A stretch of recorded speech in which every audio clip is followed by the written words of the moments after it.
வணக்கம் நேயர்களே.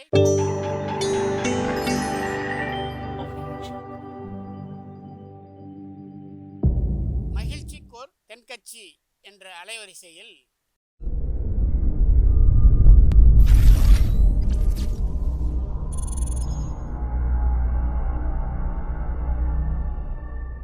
சிரிப்போம், சிந்திப்போம், செயல்படுவோம் என்ற தொடர் நிகழ்ச்சி தினமும் காலை 8 மணிக்கு யூடியூப் அலைவரிசையில் ஒளிபரப்பாகும் என்பதை மகிழ்ச்சியோடு தெரிவித்துக் கொள்கிறோம். 1944 வருஷத்தில் ஒரு நாள் மொரார்ஜி தேசாய் எரவாடா சிறையில் இருந்தார். காவல்துறை உயர் அதிகாரி ஒருத்தர் வரார். மொரார்ஜி தேசாயை சிறை அதிகாரி அலுவலகத்துக்கு அழைச்சிட்டு போகிறார். சிறை அதிகாரி ஒரு தகவலை சொல்கிறார். உங்கள் நண்பர் மங்கள்தாஸ் பக்வாசா அப்படிங்கிறவர் நாசிக் சிறையில் அடைக்கப்பட்டிருந்தார்.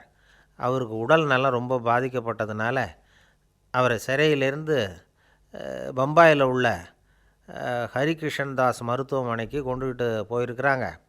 அவரும் உங்களை பார்க்கணும்னு ரொம்ப ஆவலோடு இருக்கிறார்.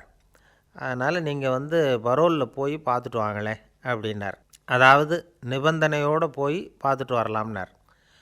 தியாக செம்மல்கள் பரோலில் செல்றதில்ல அப்படிங்கிற உறுதியோடு தான் சிறைச்சாலைக்கே வருவாங்க. இப்படி இருக்கிறப்போ மொரார்ஜி மட்டும் பரோலில் போயிட்டு வர்றதுக்கு எப்படி சம்மதிப்பார்? உயிர் நண்பரின் உயிர் ஊசலாடுது அப்படிங்கிறத கேட்டதும் உடனே போய் பார்க்கணும்னு ஆவல் தான். இருந்தாலும் வரன்முறையை மீறி போய் பார்க்குறதுன்னா அது தேச பக்தியையே அவமானப்படுத்துறது மாதிரி ஆகும் அப்படிங்கிறத அவர் உணர்ந்தார். அதனால் நான் பரோலில் போகிறதுக்கு நான் தயாராக இல்லை அப்படின்னு சொல்லிவிட்டாராம்.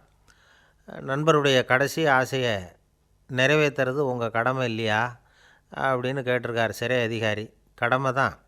அதே சமயம் என்னுடைய கடமையை காப்பாற்றுறதும் முக்கியமாச்சே அப்படின்னாராம் இவர். அதுக்கப்புறம் அந்த அதிகாரி நிபந்தனை இல்லாமலே மொரார்ஜியை வெளியில் அனுப்புறதுக்கு சம்மதிச்சாராம்.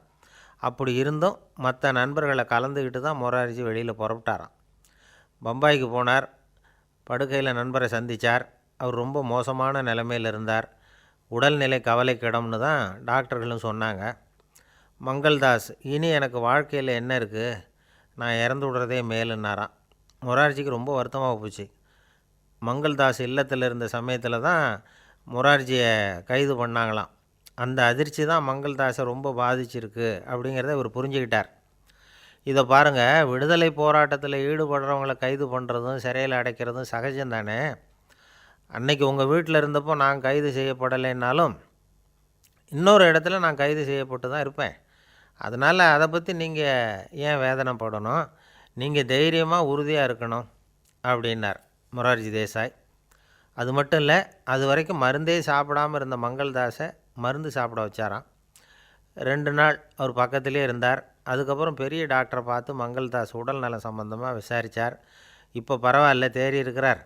எப்படி இருந்தாலும் இன்னும் ஒரு 6 மாதம்தான் அவர் உயிரோடு இருப்பார் அப்படின்னு சொல்லிவிட்டார் டாக்டர். ஆனால் அதுக்கப்புறம் நடந்தது என்ன தெரியுமா? மங்கள்தாஸ் அதுக்கப்புறம் 25 வருஷம் சௌக்கியமாக இருந்தாராம். இவர் 6 மாதம்தான் இருப்பார்னு சொன்ன அந்த டாக்டர் 6 மாதத்தில் ஒரு எதிர்பாராத விபத்தில் சிக்கி இறந்து போனாராம். 6 மாதம்னு டாக்டர் போட்ட கணக்கு சரிதான், ஆனால் இடம்தான் மாறிப்போச்சு.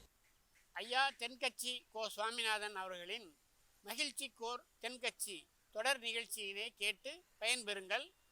நிகழ்ச்சியினை பிடித்திருந்தால் உங்களுக்கு கமெண்ட் பாக்ஸில் உங்கள் கமெண்ட்டுகளை பதிவு செய்யுங்கள், ஷேர் செய்யுங்கள், லைக் செய்யுங்கள், கண்டிப்பாக சப்ஸ்கிரைப் செய்யுங்கள்.